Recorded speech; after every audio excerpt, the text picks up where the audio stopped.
Josh Davis, just to put you on the spot, would you mind reading through this psalm that we're about to put up here? And you can say no, it would just be very awkward for me. But I'm gonna preach through Psalm 27 today, but I would love to just read through it first, and then I'm gonna share some thoughts. Gladly. The Lord is my light and my salvation. Whom should I fear? The Lord is my stronghold of my life. Whom should I dread? When evildoers came against me to devour my flesh, my foes and my enemies stumbled and fell.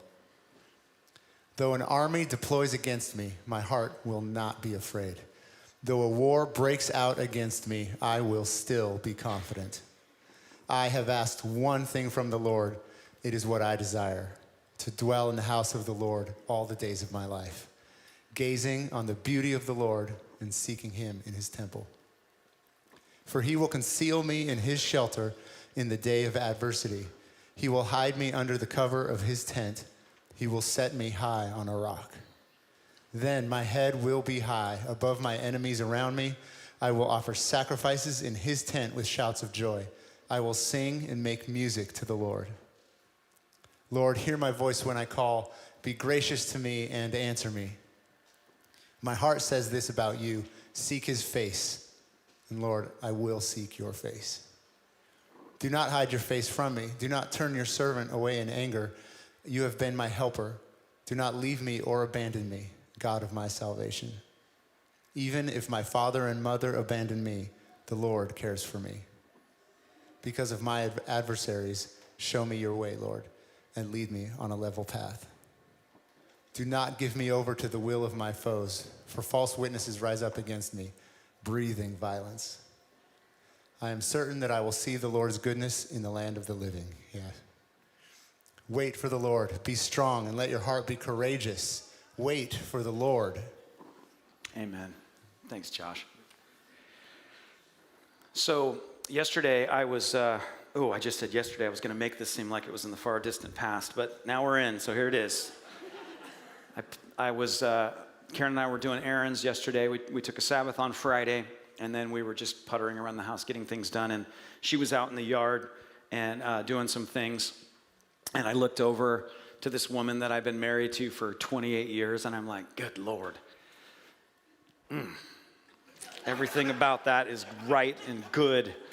And so I was in the driveway, pulled out, watching her, and so I shot her a text, and she had her headphones on, so I thought she was going to get the text while I was doing it, and so I sent her this little lovey-dovey text, and then I'm pulling out, and I'm kind of looking back to see if she's got it yet, if she's going to be like, And as I did, I looked forward, and so I'm driving about, 3 miles an hour, right, on Laurel, and I did, and so I kind of had drifted over a little bit, and so, but again, I'm like walking speed, and so I was like, oh, okay, and so I look up and I start to drift, and as I do, there's this fella in his car coming as well, and he's probably going 7 miles an hour, so it was pretty intense, and he's like, and I was like, so pissed, and I'm like, you leathery old fart, and I'm just like, go from like deep love and affection for my wife to like, what the heck is wrong with you? And in my wisdom and righteousness, I thought, praise God for you, that your problems are so small that this is the worst thing you have to deal with, be losing your mind over this almost collision of snails on a back street. It's like, skippity-doo, you're living a good life. And the Lord goes, or he's having such a hard time in another area that this tiny little thing is more than he can bear. And I'm like, oh, I want to be like you when I grow up. God, I was so righteous for like 2 seconds.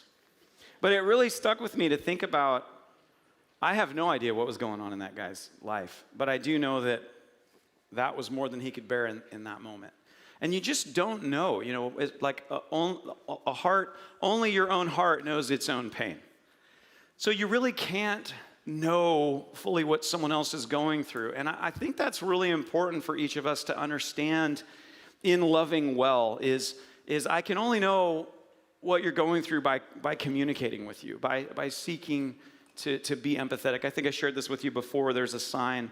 I don't know if it's still there, but it used to be when we would teach in the Life Change program at the mission, and it said, "Be more kind than necessary. Everyone is fighting their own battle," or everyone is fighting some kind of a battle. And I thought, man, that's a good word, because you and I don't know what kind of battle somebody is fighting. We just don't. But we can know this: everybody is fighting some kind of a battle. And we don't all wear it on the exterior all the time, but we're all fighting someplace. And this morning, what I want to do with this word, we're gonna go through Psalms 27 together, but the way I want to come at this is like, we are fellow kingdom operators, okay? We are fellow practitioners of the faith. We are fellow sons and daughters that are alive in this time and adopted into Dad's family, and we're seeking to extend his kingdom, and we're seeking to accomplish everything that he wants us to accomplish for the couple of years that we're here, right? We're going to be here probably, most likely, about 80 plus years is about what we're given, maybe longer if we have the strength, right? That's what the scriptures say. But we're seeking to follow the Lord together. And we're doing it in the same earth together.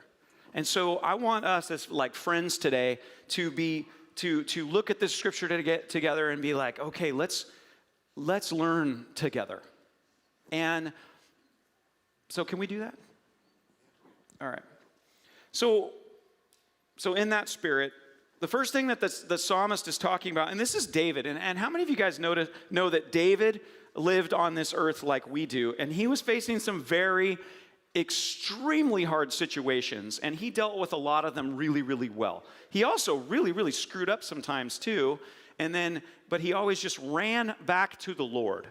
And so what I'm saying is he's acquainted with living in this earth like we are.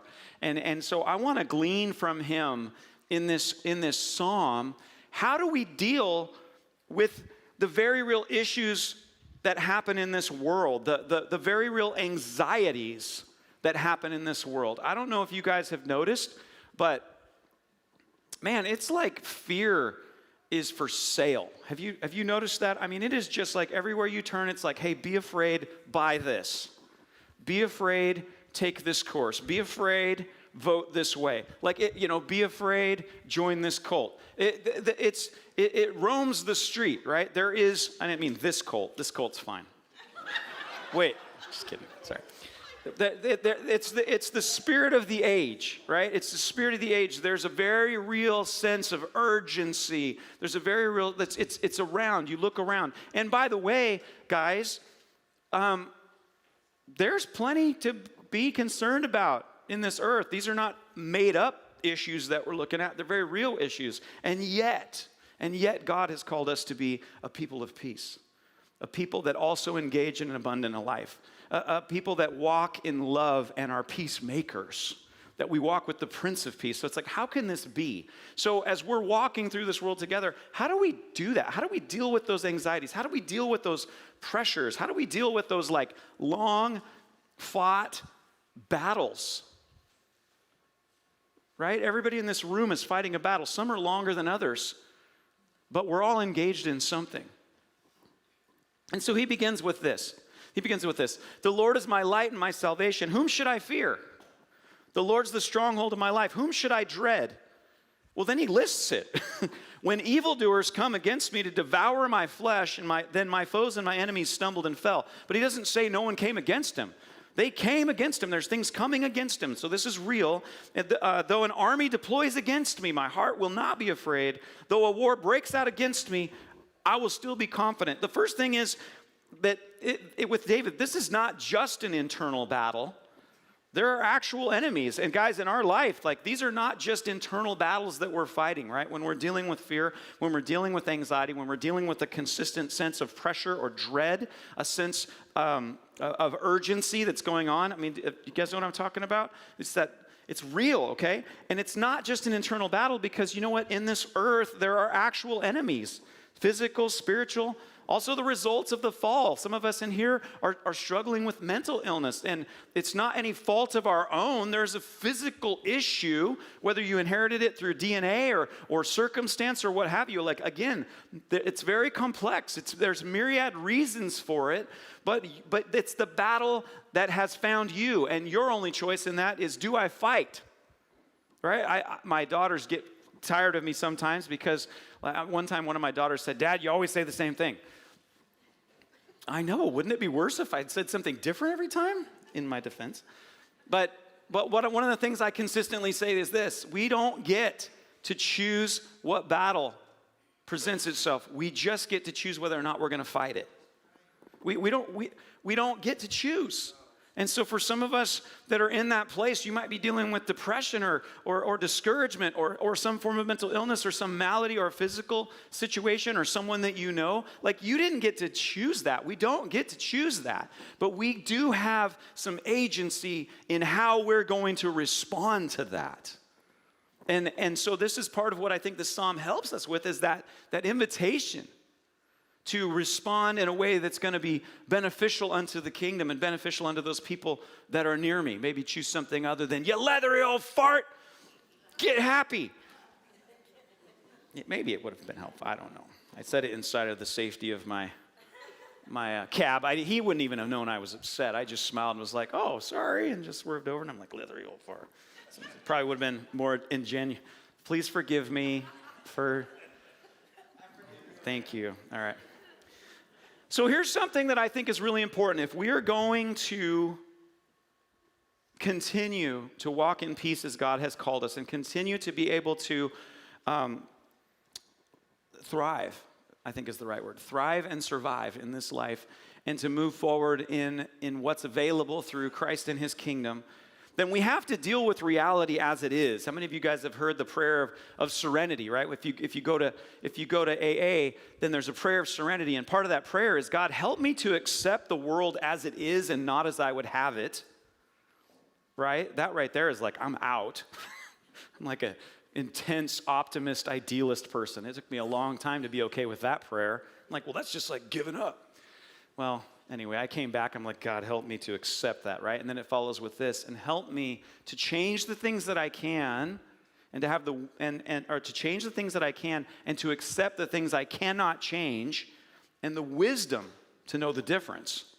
The wisdom to know the difference. There are things we're supposed to be engaged with, but there's other things that are bigger than us that we have to make some peace with, and that's complex, isn't it? And so as we're walking through this together, as we're looking at this psalm, David's not saying there aren't problems. He's not saying there aren't adversaries. He's not saying there isn't troubles. He's saying, in fact, there are. In fact, there are major problems. And this is something for us as we're dealing with fears, as we're dealing with anxieties, as we're dealing with a sense of like, can I make it? Or should I just give up? Can I make it, or should I compromise? As I'm dealing with that pressure and that fear, and I think I'm just going to use the word anxiety, okay? That's what I'm going to call it, right? Let's let it be the catch-all. But if there's an anxiety of like, how's this going to go? How's this going to end? We're going to call that anxiety today. And David's saying, look, if we're going to deal with this, then we're going to have to deal with life as it actually is, because I can't be in denial of what life is and also thrive. That's not going to work. I've tried it. It doesn't work. So we're going to have to begin with the fact that, you guys, life is uncertain, and it is supposed to be. It's. Did you like that statement? Yeah, it's fun. There's more. Life is uncertain, and it is supposed to be. It's the only way for people to have an opportunity to choose or reject God and eternal life with him without being threatened and coerced. The way that the earth is made with its uncertainty is because God himself is giving you the ability to choose him or not choose him. And you and I, our choices affect other people, and that creates uncertainty. And you can't have free will and certainty at the same time. So that's the world we live in. You got to accept it. It's on purpose, and it's actually coming from a loving God. But it is freaking terrifying, all right? It's not safe. Are you guys enjoying this? Yeah. I'm sorry. I am not enjoying this message. I like happy, cheery things. We'll get there. Okay, this life, it has goodness in it, but also time and chance are happening to all of us in this part of eternity. The earth has life and death in it. It has enemies and friends. It has terror and triumph. There's injustice and justice in it. We are experiencing all of that, and it is by design. There's a goodness that's in it, but it comes with time and chance. And we have to accept that, or we will always be anxious. Because we will be trying to deal with life as it isn't. And we'll be consistently disappointed and consistently at odds with reality. And that will result in anxiety. And for some of us, we got to start right there. That we're looking for certainty in an uncertain world. And it's an uncertain world because God is inviting us into eternity, which will be certain. But you can't have all things certain here. There are those that promise certainty, a utopian certainty on earth, and it always ends in tyranny. The only way to give certainty on this part of eternity is to take away your choices. Do you see that? Let me continue. So then the psalmist, he says, I've asked one thing from the Lord. It is what I desire, to dwell in the house of the Lord all the days of my life, gazing on the beauty of the Lord and seeking him in his temple. So David, first of all, he's not starting by denying things as they are. He's like, this is what's happening. These guys want to destroy my flesh. They want to kill me. The enemies are coming. The armies are coming against me. There's real problems here, Lord. But I'm asking this one thing. This is what I desire. This is the one thing. I want to look at you, Lord. I want to gaze upon you in the midst of what's going on. I'm looking to you. He's taking his focus off the very real issues of the day, and he's looking at the Lord. All right, clue number one for us, right? It's okay. We can't be in denial, but we also don't have to just sit there and like look at the trouble like the train's coming. You know, he's like, get off the tracks. You don't have to stand on the tracks and look at the train. You can get off the track and look at me. He's also not only is he not in denial about what's happening, and we need to not be in denial about what's happening, okay? But he's also not trying to talk himself out of feeling a certain way. I think this is key, right? How many of us as believers just try to like command our emotions, right? Be not sad. You can kind of do that a little bit if you decide to be mad, all right, or manic. But they're both, they're caricatures of what's actually happening. They're not, you guys are with me. It doesn't work, right? Who in here has tried it? Who likes to be mad instead of sad? Seriously, raise your hand. I'm me. I'd rather be mad than sad. It's just all this littering and the leathery farts on my road. It's like, oh, actually, I'm sad because my heart's broken.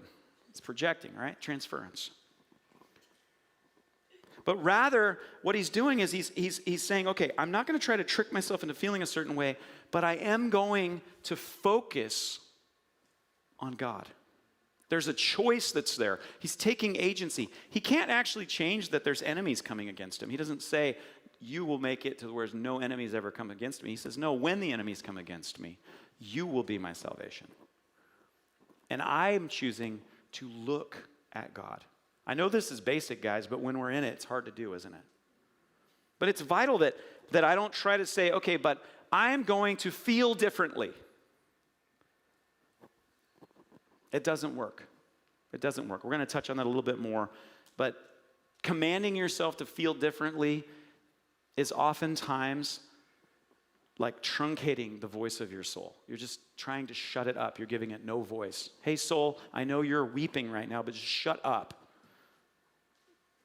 Well, this doesn't work. Listen, it goes further. For he will conceal me in his shelter in the day of adversity. He will hide me under the cover of his tent. He'll set me high on a rock, and then my head will be high above my enemies around me. I like that, right? It's like, I think about my head. I mean, he's talking physically, but I think it's okay for us to imagine too, like when those enemies of fear and doubt and terror and concern and all that's coming, and you begin to turn to the Lord and you begin to focus on him, after a while you start to notice it's like your thoughts start to rise above the fray. Because he is pulling you out of where you are. You can't do it, but he can do it. But you can choose to look at him. What are you saying, Lord? What are you doing, Lord? Can you please be bigger than these very real things that I'm in?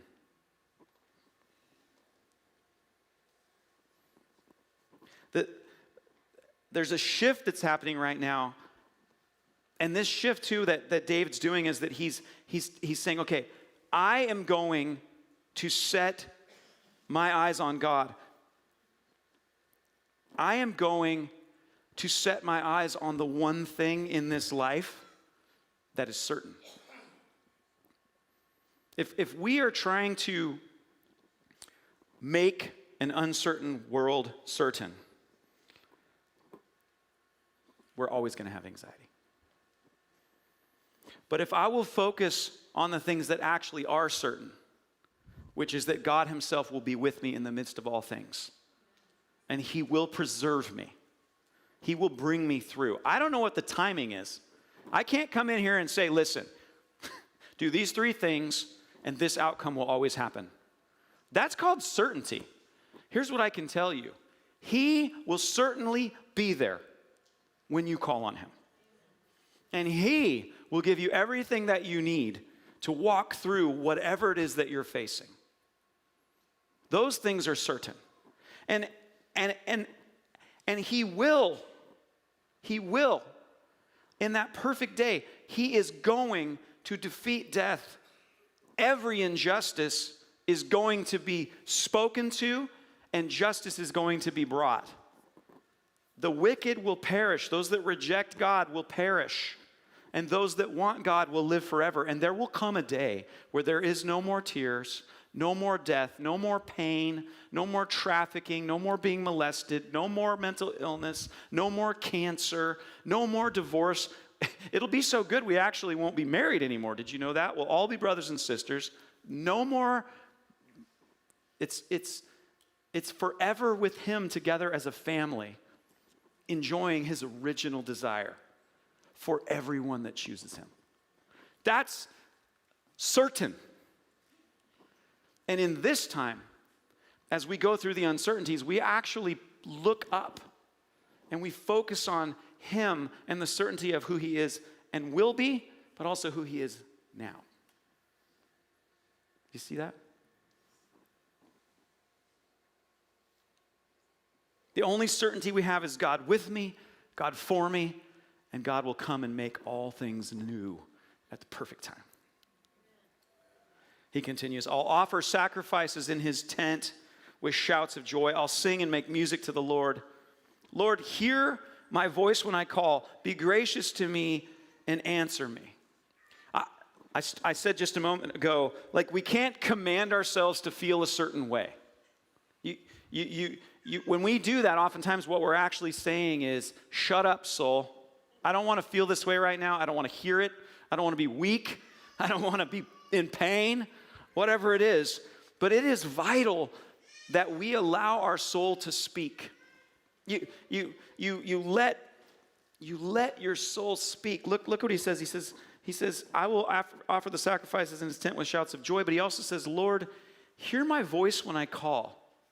Be gracious to me and answer me. There's an invitation for us here in Psalm 27 to say, God, ouch.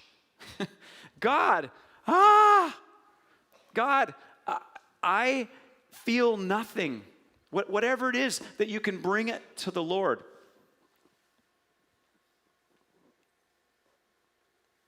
Have you guys ever heard vain imaginations? That term, right?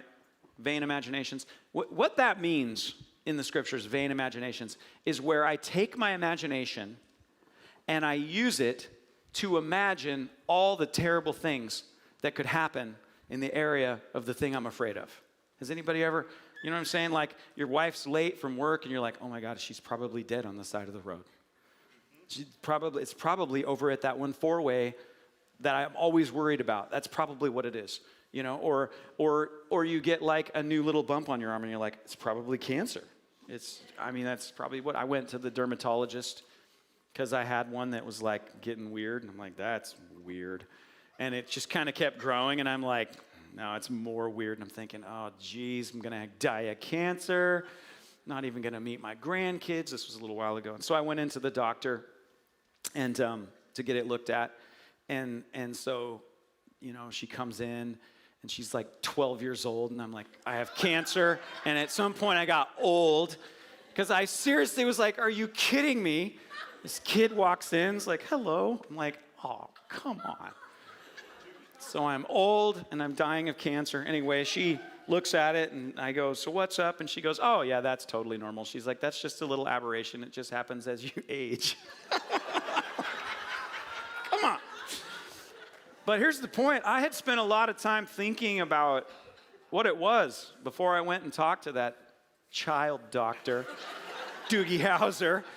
So, yeah, and then me saying that makes me older, right? The kids are like, Doogie who?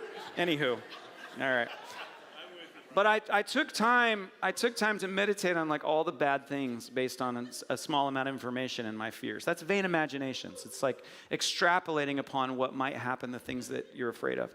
And when we're dealing with anxiety, that can happen, and it's vital that we don't do that. However, when you're dealing with anxiety, it is vital though that you don't just like try to go into denial. Like, I'm not scared, I'm not scared, I'm not scared. But meanwhile, right, your like heart is literally going, right? And you're tense and you're physically having a panic attack. And you don't get to just say, I'm not scared, everything's fine, everything's fine. That it's in that moment you actually want to give voice to your soul. It's in that moment that we can say, God, hear my voice when I call. Be gracious to me and answer me. It's important for us to say, Lord, I actually am terrified right now that this is cancer. And start a conversation with him. It's okay to name the fear. That's different than vain imaginations. Vain imaginations is me looking at all my scariest scenarios and sort of imagining what I would do next. That's different than saying, God, hear me when I call. I'm afraid that if I'm afraid for this, I'm afraid that my child is going to walk away from you, right? But when I'm talking to the Lord, it's a conversation. And so he might say, okay, and where would I be? I actually, right? I'm like, gosh, Lord, you'd be with me. He's like, that's right. And where will I be with them?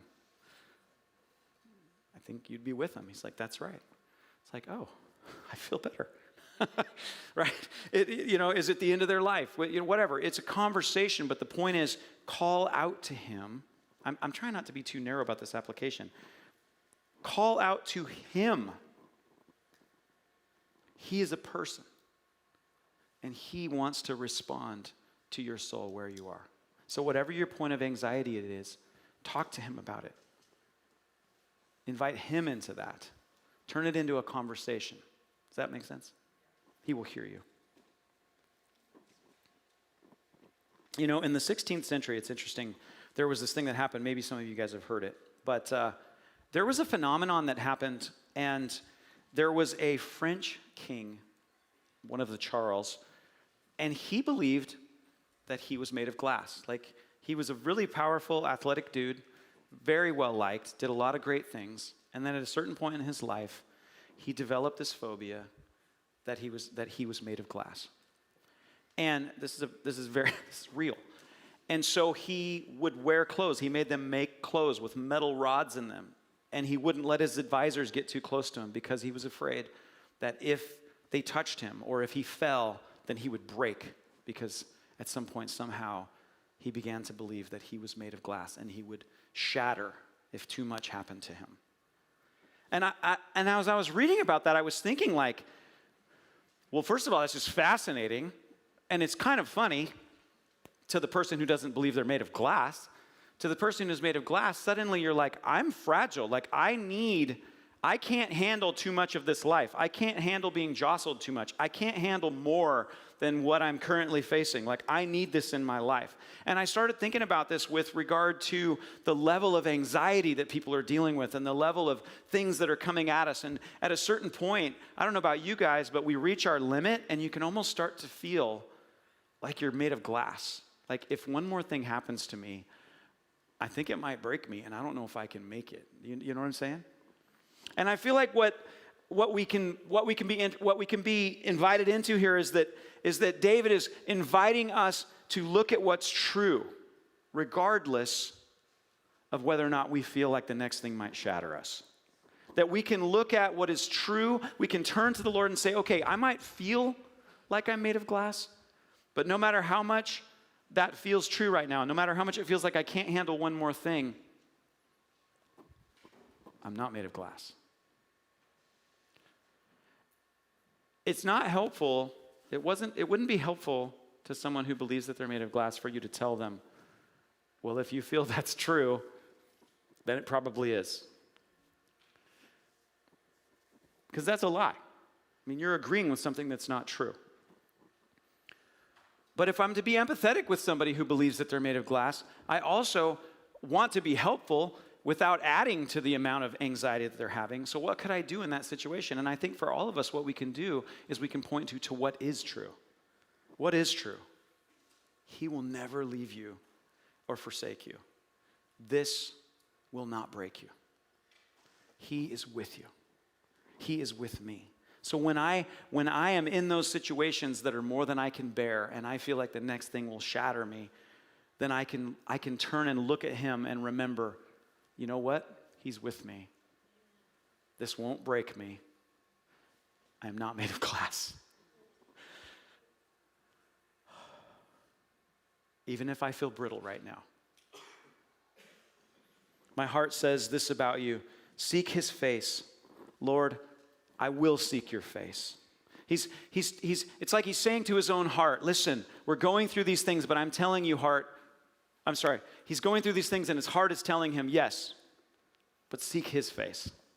Seek the Lord. We need to speak kindly to ourselves as we walk through this time. We need to invite ourselves to gaze upon his goodness as we go through these times.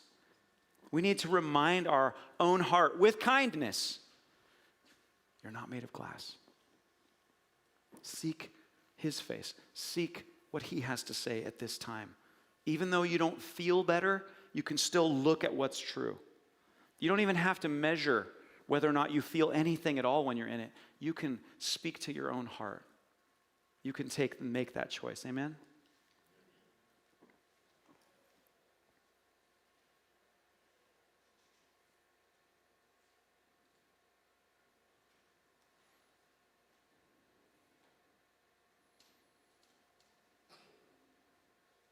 There are a lot of voices. It says, because of my adversaries, show me your way, Lord, and lead me on a level path. Don't give me over to the will of my foes, for false witnesses rise up against me, breathing violence. Sometimes those voices are in our head. Sometimes it's the enemy. Sometimes it's on the airways. Sometimes it's an old guy that's really mad at you on Laurel Street. But whatever they are, at the end of the day, our inheritance is from the Lord. At the end of the day, his perfect love casts out our fear. At the end of the day, in an uncertain world, I can turn and I can choose to look at the certainty of him being with me. And not only will he someday fix everything in the future, but also there's goodness here today. And as we're walking through this, we can't just put everything in the future. It's true, right? Outside of eternity, there is no justice. Justice will be fully served when he comes and we live forever. But we also can't just put everything in the future. We also have to recognize that there is goodness today. We have to look at those things today. And he says this, I am certain that I will see the Lord's goodness in the land of the living. Wait for the Lord. Be strong and let your heart be courageous. Wait for the Lord. I am certain that I will see the Lord's goodness in the land of the living. We look at what is good right now. In those times when we feel like life is going to shatter me because of this that's going on, it's very real. You don't have to be in denial about it, but you can look up and you can say, even though this is happening, I will still see the goodness of the Lord in the land of the living. I can be certain that there are good things going on around me in the land of the living, that he is moving in the land of the living, that not everything is broken, that not everything is wicked. So this speaks to both the end of this uncertain age, but it also pulls the hope of God into the present. We will see the goodness of the Lord in the land of the living. Today as there is good, and I can choose to acknowledge it. I might feel nothing in this moment, but I can see it. I can see it. I will see the goodness of the Lord. How many of you guys know sometimes we try to feel something, but here's an invitation. Sometimes you can just see it. Sometimes you can just choose to look at it. And it's okay if you don't feel anything yet.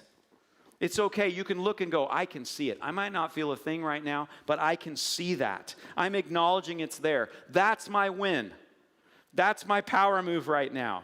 I might not have anything good going on that I can think of in my life, but I can see something awesome going on in your life. And I'm going to rejoice in it because it will come back around for me.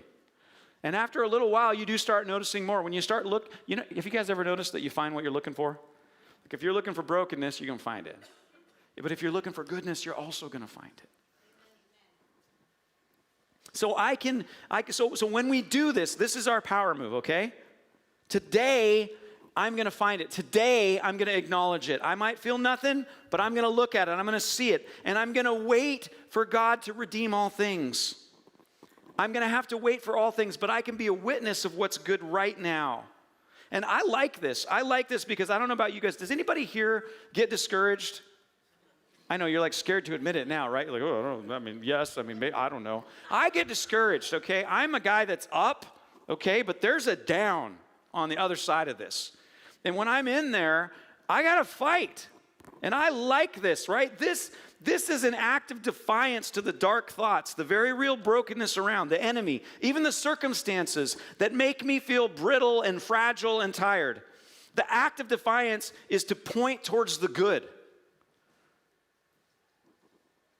To see it. Even if I can't touch it yet, even though my head is aching and my hands are trembling and my bones feel like glass, but they're not. I will see the goodness of the Lord today, and I will not break. I'll be courageous in my God, and I won't shatter.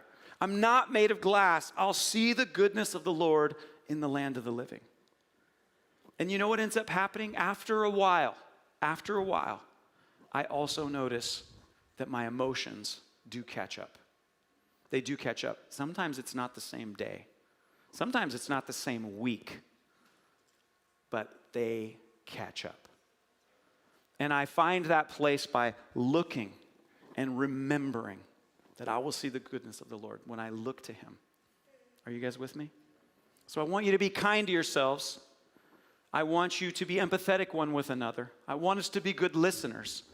And I want us to point towards him because he hears us when we call and he can carry us through every anxiety, everything that we face.